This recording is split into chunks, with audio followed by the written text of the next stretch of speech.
Bonjour à tous, bonjour Philippe, tu es notre invité du jour, merci d'être avec nous. Bonjour Sophie. Autour de la table, on a Pierre-Éric et Lopel. Salut Sophie, salut Philippe. Salut Pierre-Éric. Chers auditeurs, on est ravis aujourd'hui de recevoir Philippe Berland pour ce nouvel épisode. Et si vous ne le connaissez pas encore, restez avec nous car il a un CV assez incroyable. Philippe, tu as été CEO de La Redoute pendant 12 ans. Avant ça, tu as été CEO également de Lancel de 2004 à 2006, puis de Petit Bateau de 2006 à 2009. Et aujourd'hui, tu es fondateur d'Everdye. Alors, chers auditeurs, si vous êtes intéressés par les enjeux environnementaux et le textile, on vous invite à rester avec nous pour ces prochains moments puisque Philippe est du coup CEO de Everdye dont il va nous parler. Vous êtes basé à Romainville, la société a été créée en 2021 et vous venez de lever 15 millions d'euros pour développer le R&D. Bravo. Merci Sophie. Est-ce que Philippe, tu peux te présenter en quelques mots, nous dire un peu d'où tu viens, qui tu étais plus jeune, quelles sont tes passions ? Alors écoutez, je suis né dans le sud de la France, à Montpellier.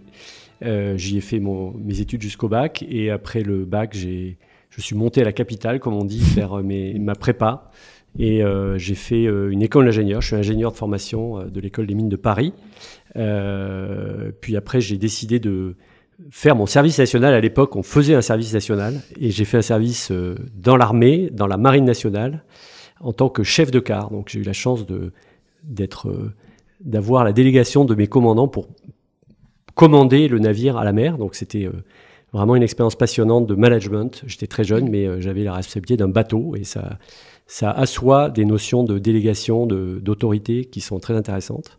Et puis après, j'ai commencé ma carrière professionnelle dans le conseil.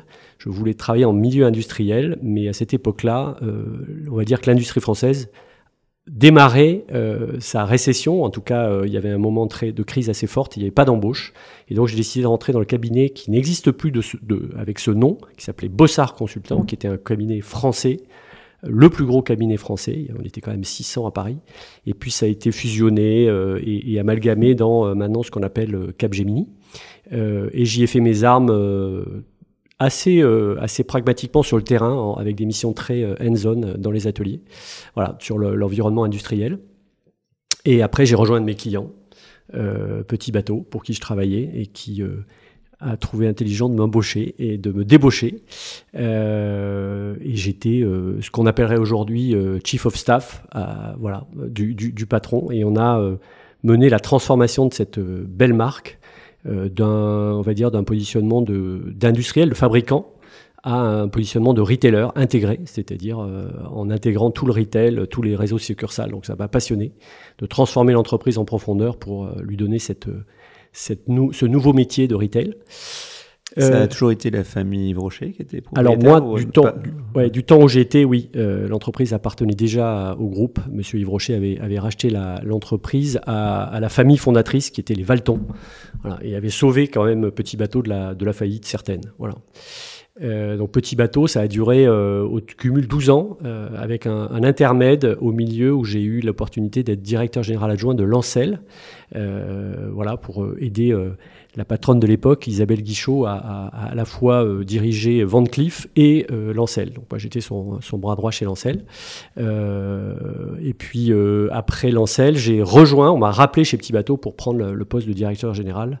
Ce que j'ai fait, j'avais un attachement assez fort à cette maison. Après quelques années, j'ai rejoint la grande distribution alimentaire, le groupe Casino. Donc là, une autre histoire, un autre environnement, très instructif. Pas vraiment ma tasse de thé, au sens, c'est pas là où j'ai trouvé le plus de valeur en adéquation avec ce que je recherchais, mais extrêmement intéressant à observer et à apprendre. Beaucoup de choses à apprendre. Un environnement très compétitif, hein, assez dur et très quantitatif. Voilà, donc ça c'est quand même une école assez puissante de rigueur. Et puis après j'ai rejoint la formidable aventure de La Redoute. Alors j'étais pas CEO de jour où j'ai été embauché, j'étais pas CEO, j'étais directeur général adjoint. Mais j'ai rejoint l'équipe qui allait quelques mois plus tard reprendre l'entreprise. Et c'est dans cette perspective-là que j'avais rejoint pour vivre une expérience entrepreneuriale particulière, qui est le retournement d'un monument, hein, on peut dire ça, de l'économie française, du retail français, qui était là aussi encore dans le giron ce qui allait devenir Kering, c'était des PPR juste avant, et qu'à partir du moment où nous avons repris l'entreprise, PPR est devenu Kering. Voilà, parce que pour la petite anecdote, PPR c'est Pinault Printemps Redoute. Voilà, Printemps était déjà sorti du groupe, la Redoute sortant. La famille Pinault a rebaptisé le groupe tout de suite Kering. Voilà, donc là ça a été le début d'une aventure de 12 ans aussi, de retournement, et j'ai été nommé directeur général sur les deux dernières années, à l'issue de l'intégration complète dans les Galeries Lafayette. Voilà. Et après, j'ai décidé de rejoindre cette aventure Everdye. Et avant de parler d'Everday et de ton passage du monde des grands groupes aux startups, comme tu es un spécialiste du retail et comme tu le sais, on gère pour le compte de Carrefour un fonds qui s'appelle Dastor. Quelle est ta vision du retail aujourd'hui? Et si on fait un peu de prospective, est-ce que tu as des idées sur la manière dont il va évoluer? Parce qu'on sent que les choses sont en train d'énormément changer.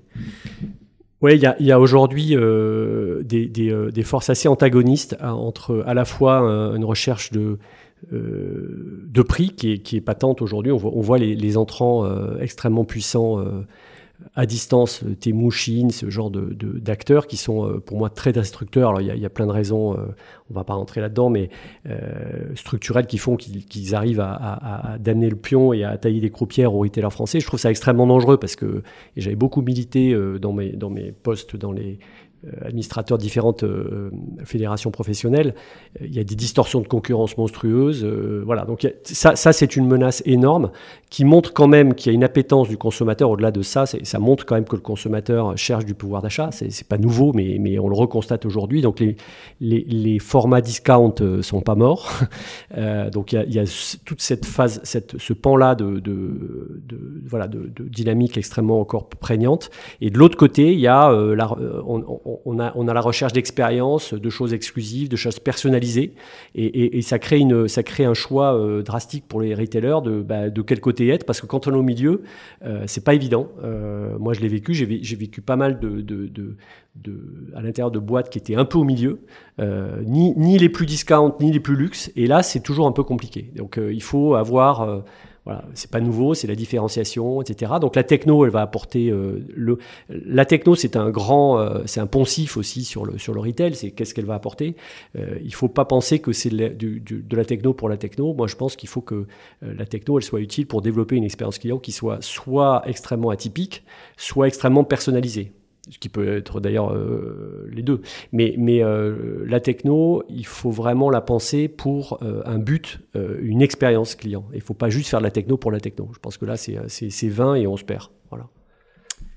Donc si on revient aux raisons pour lesquelles tu as quitté le monde de société installée pour rejoindre Everday, quelles ont été tes motivations? Et puis, tu peux peut-être nous expliquer quand tu as rencontré Amira, qui était une des cofondatrices de Everday. Absolument. Donc, en 2021, j'avais été approché en tant que business angel, que je n'étais pas à l'époque, pour donner mon avis sur ce dossier d'investissement qui circulait. Et on m'avait identifié comme, on va dire, quelqu'un sachant 2-3 choses sur le domaine du textile. Et après quelques recherches, j'ai constaté qu'il y a effectivement un gros potentiel. Et j'avais moi-même investi. Voilà, donc modestement, mais j'avais investi. Du coup, j'ai suivi toute la phase initiale de création de l'entreprise et j'ai suivi les travaux fructueux de l'équipe. Cette phase-là m'a montré que voilà, il y avait le potentiel de la techno se confirmait. Et puis un peu plus récemment, j'ai pu rentrer en contact avec Amira. Il y avait un moment de transition dans le management de la société. J'ai aidé à la fois le board, on m'a sollicité Amira. J'ai bien fité avec elle. Et voilà, donc c'est comme ça que j'ai bien connu l'équipe, et c'est comme ça qu'a été posée sur la table l'hypothèse que je rejoigne. Et pourquoi j'ai rejoint? Au fond, moi je suis pas un entrepreneur jeune, on va dire, hein, je suis relativement senior, et j'ai trouvé qu'à ce stade de ma carrière, partir sur un projet entrepreneurial pour le sens qu'il a et pour la mission qu'il a, voilà, c'est la raison. C'est pas juste faire de l'entrepreneuriat pour l'entrepreneuriat. Il se trouve que ça avait cette forme. Ça rajoutait un intérêt quand même, une grosse curiosité de ma part de connaître le monde des startups, parce que moi j'ai fait la Redoute en tant qu'entrepreneur, mais c'est plutôt une re-startup dans ce cas-là. Hein. c'est pas du tout pareil, mais même s'il y avait beaucoup de choses communes, on pourrait y revenir. C'était quand même pas tout à fait le même contexte. Voilà. Il y avait la valence start-up, mais il y avait surtout la valence de la mission du projet, qui est de décarboner, de dépolluer une industrie dans laquelle j'ai baigné toute ma... Nos auditeurs meurent d'envie de savoir ce que fait Everdye. Oui, évidemment. Dis-nous. Alors Everdye, ça développe un nouveau procédé de teinture textile. La teinture textile, il faut savoir qu'aujourd'hui, de manière conventionnelle, depuis 50 ans, c'est un process chimique qui est à l'œuvre, qui est extrêmement fossile, puisque les produits de teinture, les colorants, les pigments viennent de la pétrochimie. Donc premier élément de challenge. Et puis la chimie qui est à l'œuvre, elle est très très consommatrice d'énergie, parce qu'il faut chauffer. Donc qui dit énergie, à haute température. Voilà, donc beaucoup d'empreintes carbone finalement, si on fait simple. Et puis dernier élément, ça pollue énormément l'eau qui est utilisée pour teindre. Et dans bien des cas, cette eau n'est pas retraitée par les industriels, elle est rejetée dans la nature, avec un impact majeur sur l'eutrophisation de l'eau, la destruction de la biodiversité, etc. Donc au total, un bilan environnemental catastrophique.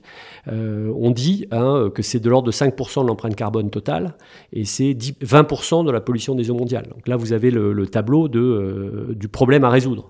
Voilà. Et quand vous voyez passer un procédé nouveau, complètement utilisant une chimie qui n'a rien à voir, qui a la capacité, le potentiel de résoudre quasiment pas à 100%, parce qu'il y aura toujours un peu d'empreinte carbone, mais par exemple la pollution des eaux, il n'y en aurait plus, et une diminution drastique de l'empreinte carbone de l'ordre de 80%. Donc là, quand vous dites que vous voyez passer une technologie qui a ce potentiel-là, quand vous avez été dans l'industrie et que vous avez constaté jour après jour que vos actions sont extrêmement complexes pour avoir un impact massif sur votre empreinte carbone et votre empreinte environnementale, moi, ça m'a fait tilt dans ma tête.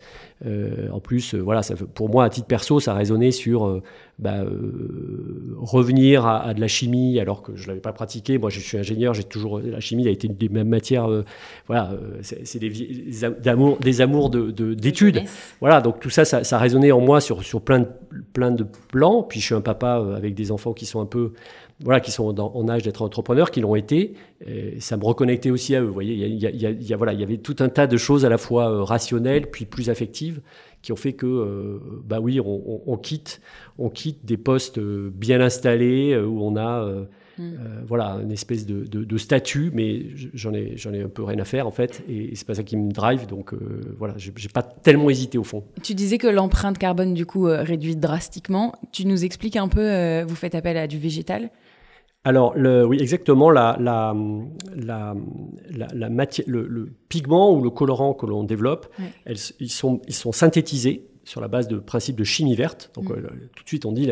souvent, on pense chimie égale dégoûtant, ce qui n'est pas vrai. Quand vous faites de la cuisine, vous faites de la chimie. Ce n'est pas pour ça que vous massacrez l'environnement. Donc, il y a des manières de faire de la chimie qui est propre. On dit... ça a été codifié, voilà, vous avez des principes de chimie verte, il ne faut pas trop chauffer, pas trop de pression, et on utilise surtout des matières premières qui sont biosourcées, c'est-à-dire qu'elles sont issues de la nature sans qu'il y ait un caractère d'épuisement des ressources, des choses comme ça. Donc nous, en l'occurrence, c'est des biopolymères, c'est des choses qui se retrouvent de manière extrêmement abondante et qui sont reproduites par la nature de manière spontanée, il n'y a pas de risque de pénurie, on ne vient pas épuiser la planète, et puis on utilise des oxydes de fer. Voilà grosso modo la cible, et avec ça, on fait de la chimie verte et on crée des produits qui vont s'attacher complètement de manière différente à la fibre, à atteindre. Voilà, aujourd'hui, on casse les molécules, on fait des choses assez hard et qui coûtent cette énergie et c'est quelque chose de pénible, si vous voulez, j'image, alors que nous, ça va s'attacher de manière beaucoup plus soft par un effet magnétique. Voilà, et magnétique, puis de polymérisation, qui sont des chimies qui sont beaucoup plus douces et tout autant performantes potentiellement, si on fait le travail de R&D. Pardon, vas-y. Et vous le faites avec les infrastructures existantes à des températures qui sont beaucoup plus raisonnables. Oui, alors ce qui est magique, parce que là c'était le principe de la chimie, mais nos produits vont être utilisés par les teinturiers dans les mêmes machines qu'ils utilisent aujourd'hui. On ne leur demande pas d'adapter leur outil de production. Il faut savoir que des teintureries, il y en a partout dans le monde. Ça peut être des teintureries avec des équipements absolument high-tech, très, très, très sophistiqués, ou des teintureries qui sont extrêmement rudimentaires dans des pays relativement pauvres, ou en tout cas avec peu d'infrastructures. Et donc, imaginer faire rééquiper toute l'industrie mondiale, ça n'aurait pas de sens. Donc nous, notre but, c'est d'être seamless, c'est-à-dire il faut que ça soit adoptable par n'importe quel artisan de teinture. Ça, c'est sur l'aspect fixation de la couleur sur le tissu. Et puis nos produits, on les fabrique dans des équipements qui ne sont pas des équipements sophistiqués. C'est évidemment, c'est des équipements sophistiqués, mais qui existent déjà. On n'est pas en train de chercher à faire une usine à nous propre. Contrairement à des concurrents, ou en tout cas des acteurs qui essaient également de changer la manière de faire, c'est ça ? Oui, il y a beaucoup d'initiatives sur le sujet, et tant mieux, parce que c'est vraiment, on l'a dit, une industrie très polluante. Donc plus il y a d'initiatives, plus on risque de trouver la solution. Beaucoup essayent de produire les pigments et les colorants à partir de la biotechnologie, ce qui nécessite forcément d'avoir des réacteurs dédiés, des choses plus sur mesure. Voilà. Nous, on a besoin d'équipements de chimie verte relativement standards, et c'est comme ça qu'on va asseoir notre développement en utilisant des sous-traitants qui ont déjà des machines installées. Et votre techno, elle fonctionne sur tout type de textile ? De matière. Oui, c'est le but. Aujourd'hui, ça fonctionne très bien sur les matières végétales, coton. Chanvre, lin, la viscose aussi. Et on est en train de mettre au point ça sur les matières synthétiques. Il n'y a pas de barrière absolue, mais si tu me demandes aujourd'hui, voilà, il y a un projet, il y a un programme de développement qui vise à établir précisément ce mode d'attachement aux matières synthétiques, avec plutôt des bons résultats à l'heure qu'il est. Et alors, depuis 2021, vous avez développé 6 couleurs, c'est bien ça, et quelques partenariats aussi avec des belles marques. Oui. On a effectivement voilà, ce que j'ai expliqué, c'est assez magique, mais évidemment, il y a un peu plus de complexité. Chaque couleur est une molécule différente, donc il faut la mettre au point. Donc là, on a, au stade R&D, on a développé toutes les couleurs. Et puis, il y a des phases de scale-up, etc., donc qui nous nécessitent de faire des versions améliorées. Mais on a déjà toutes les couleurs, et on a déjà fait des POC, comme on dit, avec des industriels, notamment avec la marque Adormi aux États-Unis. On a d'autres clients, mais je ne peux pas encore en parler, avec qui on développe des choses très intéressantes, avec des cas d'application auxquels on n'avait pas pensé d'ailleurs, et qui fonctionnent très très bien. Donc voilà, on pourra vous révéler ça dans les semaines qui viennent, mais c'est un peu tôt.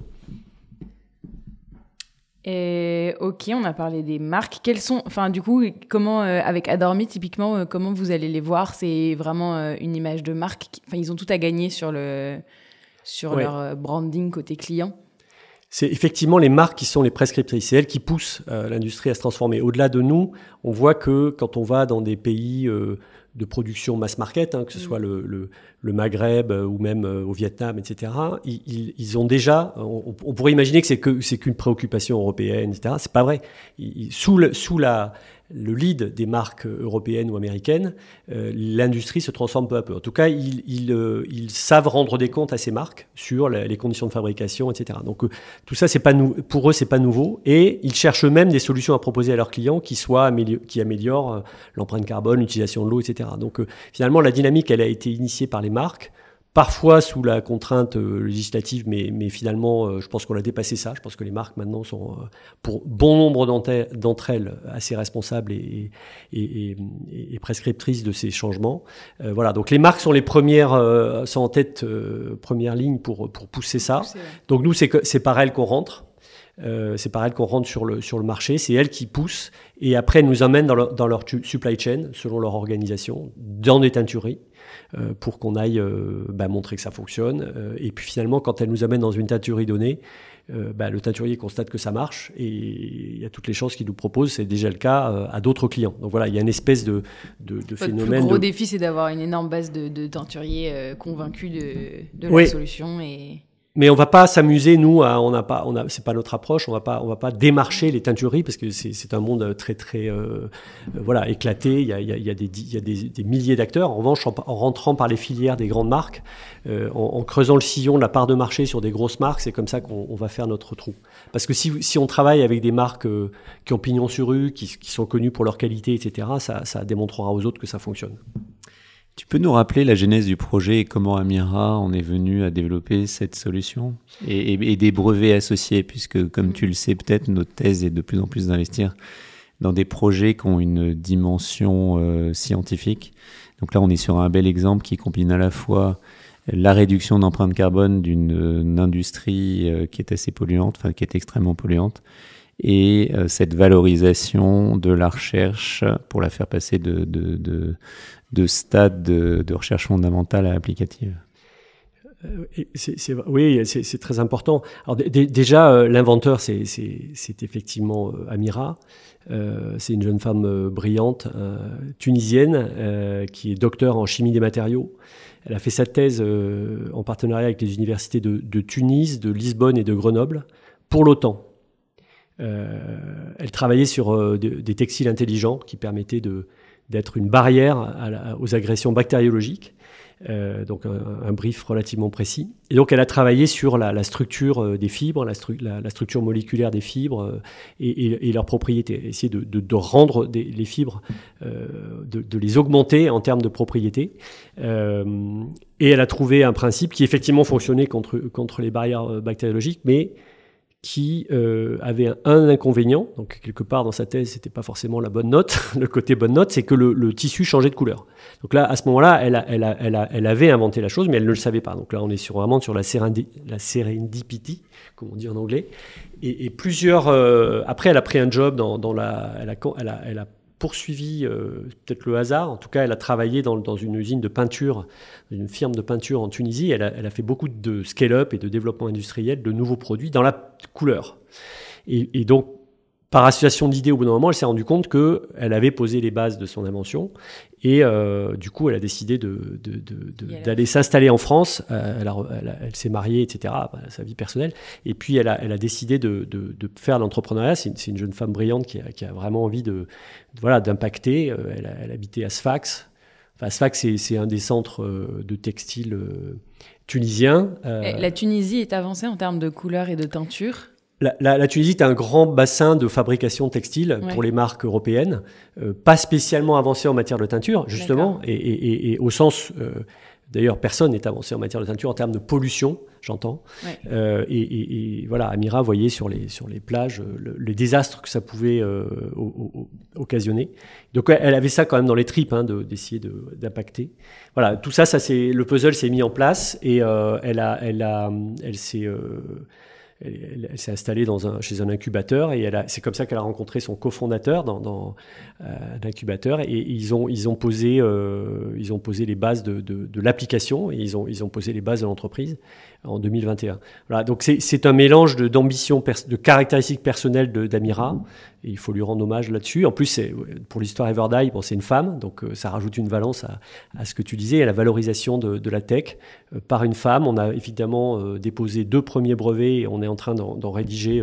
On va en rédiger un par trimestre à peu près pour verrouiller cette techno qui est assez innovante, qui est très innovante puisque on est fondé à poser ces brevets et on va essayer de l'encadrer au maximum. Alors la stratégie IP, c'est toujours quelque chose de complexe, mais en tout cas, oui, on essaye évidemment de verrouiller l'accès à notre techno à nous. Vous êtes une équipe d'une vingtaine, vous venez de lever du coup 15 millions d'euros, bravo. Quels sont vos défis courts et peut-être plus moyen terme ? Alors, on est une équipe de 20, pour d'abord là-dessus. C'est marrant parce que c'est que des chimistes, sauf ma pomme et 2 autres. Voilà. Tous les autres, c'est des chimistes, techniciens, ingénieurs, docteurs. Vous avez des gens qui viennent il y a 9 nationalités. Donc, c'est des gens qu'on a recrutés sur la base de leurs travaux de recherche. On a dit, tiens, on a besoin de quelqu'un sur telle partie, sur la couleur inorganique. On a regardé qui publiait quoi sur quoi. Et là, vous tombez sur 20 personnes dans le monde et vous les abordez. C'est difficile à trouver ce genre de profil, ça ne doit pas courir les rues. Non, ça court pas les rues. Les cibles potentielles sont pas nombreuses. Oui. Celles qui veulent venir, alors elles sont pas toujours en France, loin de là. Donc celles qui veulent venir s'installer en France. À Romainville. Alors on dit pas forcément Romainville, mais même si c'est très bien Romainville, mais voilà, Paris ça parle plus. Même aux Parisiens, Romainville, ça parle pas trop. Donc voilà. Non. Pour des Brésiliens ou des Vietnamiens, c'est compliqué. Voilà. Donc c'est assez amusant parce qu'on a vraiment une équipe cosmopolite. Et puis beaucoup de femmes d'ailleurs. Et ça c'est l'équipe. Et du coup avec cet argent, on a l'ambition de passer à l'étape industrielle. C'est-à-dire qu'aujourd'hui, on a beaucoup de choses qui sortent de la R&D qu'il faut faire mûrir. Nous, on est une start-up de deep tech industrielle, donc on vend du produit, on n'est pas dans un monde SaaS où pour augmenter la capacité, il suffit de prendre de la bande passante chez un fournisseur de cloud. Non, nous, si on veut vendre plus, il faut avoir des capacités industrielles. Il faut savoir fabriquer dans des machines de plus en plus grande échelle pour baisser les prix, faire du volume. Notre ambition, c'est évidemment de prendre de la part de marché sur un marché qui est mondial, qui fait plusieurs milliards d'euros. Et du coup, il faut savoir se battre. Il y a un aspect prix, il y a un aspect, c'est une industrie très compétitive.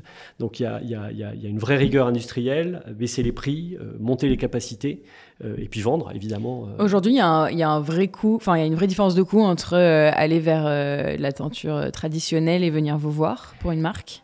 Teinture traditionnelle, elle a 50, 60, 80 ans d'expérience, d'effet d'échelle dans tous les sens, de délocalisation, puisque au départ, les fabricants de pigments et colorants étaient en Europe, maintenant ils sont en Chine, en Inde. Donc voilà, vous avez tous ces phénomènes qui ont été à l'œuvre. Donc on va dire une teinture standard, voire cheap, c'est très peu cher. Voilà. Donc le challenge, c'est d'arriver à se battre contre ça. Nous, ça c'est pas sur le prix du pigment qu'on va pouvoir se battre jusqu'au bout, parce qu'évidemment, à notre taille, on va être plus cher. Mais on fait faire d'énormes économies sur le reste du coût. Finalement, quand vous teignez un tissu, vous avez besoin du produit de teinture, vous avez besoin de l'énergie pour chauffer, vous avez besoin de l'eau, vous avez besoin de la main-d'œuvre. Bon, mais nous, sur tous ces aspects-là, on va diviser par 3 ou 4 les coûts. Donc la question, c'est d'arriver à trouver l'équilibre qui fait que ça soit gagnant-gagnant pour tout le monde. C'est-à-dire que à parité de coût avec le process actuel, on fait gagner toute l'externalité négative d'aujourd'hui. Donc ça, c'est notre challenge économique. Et c'est que comme ça qu'on y arrivera. On peut faire payer un premium, mais le green premium, aujourd'hui, on voit bien que c'est pas si évident. Donc il faut qu'on se batte pour être sur un green premium le plus limité possible, voire être compétitif. Et dans certaines de nos projections, on arrive même à être, selon les mix, vous voyez, ça dépend s'il faut fabriquer en France, s'il faut fabriquer dans tel ou tel pays où le coût de l'énergie est plus important. Vous pouvez arriver à avoir une projection où on est même moins cher que le procédé actuel. Tu avais une question, Pelle ? Non, mais on peut passer à la suivante. C'est si on parle davantage de vision, peut-être, et on prend un pas de recul par rapport à Everday. Finalement, tu débarques dans notre écosystème là, bouillonnant et qui parfois connaît quelques excès.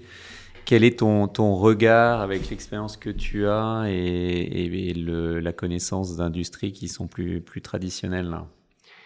Effectivement, ça a été, je le disais, une des raisons de venir chez Everday, c'est de découvrir ce monde des startups, ce monde des VC que je ne connaissais pas. J'avais vécu moi T'étais obligé de dire du bien parce que t'es chez nous. Voilà, alors, voilà. Je vais y venir au bien. Non, mais tout ça, c'est un monde d'apprentissage et de découverte. Sans contrainte. Et je suis absolument pas déçu. Et donc, c'est déjà un langage, c'est déjà, enfin voilà, c'est un mode de fonctionnement qui est propre à ce monde-là. Je l'ai fait dans le cadre d'une levée. Donc là, on apprend à grande vitesse parce que forcément, il y a du langage, il y a des éléments techniques, il y a beaucoup de choses qui sont vraiment propres à ce et en plus propre, je pense, à notre domaine d'activité, le capital risque sur des sociétés de deep tech. Voilà, tout ça, c'est quand même à la fin assez pointu. On tombe pas sur 50 millions d'acteurs, donc c'est très intéressant de découvrir et de défricher ça. Je trouve que moi, ce qui m'a séduit, il y a beaucoup d'intelligence à l'œuvre, c'est-à-dire que la capacité d'analyse des fonds est quand même assez étonnante. Voilà, vous nous challengez, vous allez vraiment très profondément dans l'analyse du business model, dans la compréhension de ce qu'on fait. C'est pas que juste un esprit d'analyse, c'est, je pense, vous êtes, en tout cas moi c'est ce que j'ai ressenti, pas avec tous, avec vous en particulier, il y a une sincérité d'analyse. C'est-à-dire si on cherche, c'est pour trouver ce que l'on, enfin parce qu'on a une intention de recherche. On veut trouver, tu l'as dit tout à l'instant. Voilà, vous avez une thèse d'investissement, vous cherchez des investissements qui ont des caractéristiques bien précises. Voilà, et c'est ça qui est assez intéressant qui a été intéressant dans cette phase de levée, c'est avec qui se marier, avec qui s'associer pour pouvoir avoir une communauté d'intérêts, de vision qui soit alignée. L'alignement, c'est quand même un truc, un terme un terme peut-être un peu poncif dans dans quelles que soient les situations d'économie et d'actionnariat. Mais alors là, quand on est une petite start-up, l'alignement, on tombe vite du cheval, quoi, c'est clair. Donc, il faut vraiment être très, très aligné et ça va être un des défis des mois à venir parce que voilà, il va y avoir des péripéties, il va y avoir, j'espère qu'elles seront positives, mais bref, il y aura un alignement permanent à faire sur la stratégie, sur la feuille de route. Pas de compromission sur la mission. Enfin voilà, il y a tout un tas d'exigences que l'on va pouvoir avoir ensemble. Non, moi j'étais vraiment, j'ai découvert, c'est peut-être naïf, mais j'ai trouvé que la qualité des analyses, des questionnements, des challenges était très très stimulante et passionnante. Et peut-être si on reste sur la vision, est-ce que tu as, toi qui connais bien le secteur du textile, tu as espoir en ce qui va naître et en une mode de plus en plus propre? Est-ce qu'il y a des initiatives, enfin il y en a plein, mais est-ce que tu es serein là-dessus? Alors je suis optimiste, raisonnablement optimiste. C'est-à-dire que là aussi, comme je disais sur le retail, en fait aujourd'hui on est dans un monde avec des courants toujours antagonistes. C'est-à-dire qu'au même moment où je vous dis je crois beaucoup à la conviction de certaines marques, il y a des marques exemplaires qui sont pourtant mass market, mais qui vont être les pionniers du développement plus vert de cette mode-là. Puis à l'inverse, vous avez les autres qui font n'importe quoi. Qui font n'importe quoi d'un point de vue environnemental. Donc il y a toujours une dichotomie extrêmement forte. Ce qui est sûr, c'est ceux qui vont gagner, c'est ceux qui sont dans un camp radical, à mon sens. Parce que si vous voulez, vous voyez, des gens comme Patagonia, et ça fait déjà pas mal d'années qui labourent le terrain, c'est des pionniers dans l'engagement. Mais vous en avez d'autres, hein. Decathlon, c'est des champions aussi. Voilà, en France, Kiabi, c'est des gens qui sont extrêmement... pourtant très mass market, hein, c'est vraiment leur raison d'être, et pourtant ils investissent, ils ont une vision de transformation de leur métier qui est étonnant. Voilà, donc c'est pas lié au niveau de luxe d'ailleurs. Les marques de luxe, elles ont leur propre roadmap là-dessus. Je suis pas sûr que c'est là-dessus qu'elles appliquent en premier, on le voit bien. Elles racontent pas ça tous les jours. D'autres le font beaucoup plus qu'elles, et elles ont des pratiques environnementales qui sont parfois discutables avec beaucoup d'avions, etc. Mais en tout cas, voilà, c'est pas lié au niveau de gamme, c'est pas lié au fait est-ce que je peux me payer le green premium. Non, c'est vraiment lié à la conviction de la marque. Et c'est pour ça que je suis optimiste. Il y en a des puissants qui sont engagés et qui font des choses extrêmement puissantes. Donc c'est grâce à ces pionniers finalement qu'on va y arriver. Et puis il y a toujours ceux qui tirent dans l'autre sens. Et là c'est le côté un peu, c'est le côté obscur de la force, je dirais, et contre lequel il faut lutter par des initiatives pionnières encore plus puissantes. Merci Philippe. Moi, j'avais une autre question. Alors déjà, oui, je reviens sur ce que tu disais. Les compliments, ils s'adressent essentiellement à notre co-investisseur Alexis Rio de Crédit Mutuel parce que il a fait un job en profondeur à nos côtés assez incroyable. Et comme on est là aussi pour partager des tips, le business case Everday est intéressant parce que ça marche pas à tous les coups et c'est toujours des sujets extrêmement complexes. De faire venir, on va dire, un late co-founder, c'est comme ça qu'on va te définir. Et donc, comment vous avez fait avec Amira pour vous partager les rôles, et c'est naturel, c'est le bébé d'Amira, en tout cas, c'est comme ça qu'elle le perçoit au départ. Elle met de côté des questions d'ego, que tu prennes un vrai leadership et que derrière, on puisse dérouler dans un cadre totalement sain, sans arrière-pensée et que tout fonctionne parfaitement. Et encore une fois, on a ce business case dans plein d'autres boîtes. C'est jamais simple. Chacun doit jouer son rôle et notamment aussi les investisseurs. Là, ça semble s'être fait très naturellement. Donc, comment tu l'expliques et quelles sont les recommandations et conseils que tu donnerais? Désolé, ma question est très longue, mais à des entrepreneurs qui sont dans la même situation qu'Amira et pour leur expliquer que c'est probablement la bonne voie. Alors, oui, il y a un caractère naturel, mais le côté naturel, il dépend finalement, c'est un peu comme de la chimie. Hein. Si vous mettez deux molécules qui ne peuvent pas s'allier, vous allez avoir beaucoup de mal à les faire allier. Donc, même notre histoire, c'est de la chimie, c'est de l'alchimie, comme on dit. Finalement, vous voyez, la chimie, c'est un peu partout, même dans les relations humaines et les choses plus soft. En fait, Amira, moi, ce que je respecte complètement, c'est elle l'inventeur. Moi, je vais pas... ça lui revient, c'est forever, quoi. C'est son histoire.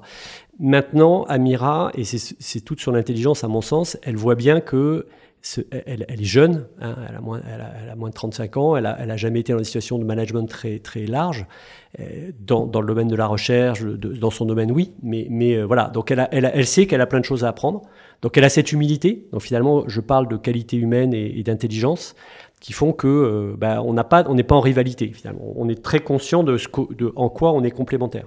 Voilà. Et du coup, il n'y a pas de rivalité, il y a du respect mutuel. Donc à partir de là, vous avez une recette qui va fonctionner. Et puis voilà, elle a une humilité, une soif d'apprendre qui est assez étonnante. Elle a beaucoup d'ambition, mais bien placée. Voilà. Et donc tout ça, moi, je tout de suite vu, moi à mon âge, voilà, il y a pas de rivalité de se dire c'est qui a le leadership, etc. Naturellement, le terrain de répartition de l'autorité, il se fait. Et puis moi je considère l'autorité, ça dépend comment on considère l'autorité. Vous voyez, moi je considère que l'autorité c'est quelque chose qu'on vous remet. Sauf quand vous êtes un fondateur de quelque chose, c'est votre bébé et c'est vous qui décidez tout. Mais à un moment, vous héritez l'autorité de quelqu'un. En politique, c'est parce qu'il y a une élection. Dans une entreprise, parce que les actionnaires vous donnent cette autorité. Voilà, donc il faut la mériter. Moi, je considère qu'Amira m'a aussi donné cette autorité. On s'est choisi mutuellement et à partir de là, on va fonctionner avec ses qualités humaines et ses besoins réciproques. Ça a créé un équilibre qui est naturel. Ce qu'il faut rappeler, c'est que vous aviez eu le temps d'apprendre à vous connaître puisque tu étais au board de la société avant d'en devenir le CEO. Ouais, donc ça c'est important de bien se connaître. Je pense que ça aurait été. D'ailleurs, j'ai commencé à réfléchir à ça quand on m'a sollicité, de dire il y a une situation de management, il faut remplacer un co-founder. C'est évidemment un moment critique pour une start-up. Et je me suis dit mais comment on va faire pour recruter quelqu'un après quelques entretiens, on va dire, c'est un processus souvent assez light au fond. C'est très compliqué d'imaginer qu'on ait capté tous les éléments de l'alchimie. Voilà, et c'est pour ça qu'après quelques mois de fréquentation par le board et puis des séances de travail à côté, je me suis rendu à l'évidence qu'il y avait une complémentarité, il y avait une attente, il y avait une complémentarité d'ambition, une complémentarité de ce qu'on pouvait s'apporter rationnellement. Donc voilà, je ne sais pas si c'est reproductible, mais si une start-up est dans cette situation, regardez le fait qu'il n'y ait pas de rivalité d'âge, vous voyez, parce que quand on a un peu le même âge, on est qui finalement, on a parfois des choses mal placées, de se dire c'est moi qui suis plus founder ou qui suis plus leader que l'autre. Tout ça, c'est des éléments de déséquilibre potentiel, donc il faut essayer d'éviter. Mais le fait de se connaître de faire l'apprentissage de la relation, de bien débugger tous ces trucs, déverminer tous ces potentiels conflits d'intérêts, frictions ou incompatibilités de caractère, ça c'est quand même très très primordial. Ça peut s'organiser, je pense. Et on vous souhaite tout le meilleur à tous les deux et à toute l'équipe. Tu voulais dire autre chose, Ben? T'as peut-être un mot de la fin, non? C'est ça qu'elle allait dire? Oui, j'arrive vers la fin. Vas-y Philippe, ton mot de la fin. Nous, on a une mission on a beaucoup d'ambition dans notre mission, puisque c'est décarboner cette industrie. C'est moi, quand j'étais dirigeant, je trouvais une action qui faisait 1% de mon empreinte carbone, j'étais content. Là, on parle pour une entreprise textile, c'est de l'ordre de 30-35%, vous voyez, de l'empreinte carbone qui est à l'œuvre pour une entreprise textile. Donc, on a dans cette industrie une forte ambition. Donc voilà, j'espère qu'on sera à la hauteur, parce que à la fois le travail préalable a besoin d'être valorisé. Il y a un potentiel, donc il faut maintenant qu'on a des moyens financiers, il faut qu'on les utilise pour avoir cet impact. C'est pas tellement c'est évidemment de réussir parce que c'est une entreprise aussi. C'est une entreprise, donc il y a un aspect financier, il faut réussir au sens pour se donner les moyens et accomplir la mission, mais la mission est très importante pour nous. On est une entreprise à mission, toute l'équipe elle est très accordée sur le fait qu'il faut impacter cette industrie. Voilà. Et puis si le succès est là, il y aura, les actionnaires seront contents sur l'aspect financier et y compris sur la mission, puisqu'ils sont tous très committed aussi sur la mission. Voilà, je trouve ce qui est sympa dans notre projet, c'est cette dualité, performance financière et aussi performance environnementale. Donc ça, c'est très sympa. Pelle, est-ce que tu as un mot de la fin? Tout va bien. Nous, on est ravis de faire partie de l'aventure à notre manière et puis on vous souhaite bon vent à toute l'équipe et on espère que les auditeurs ont passé un bon moment et qu'ils n'hésitent pas à partager ce contenu à tous. Merci beaucoup, on est ravis de vous avoir à nos côtés. À bientôt. Merci Philippe.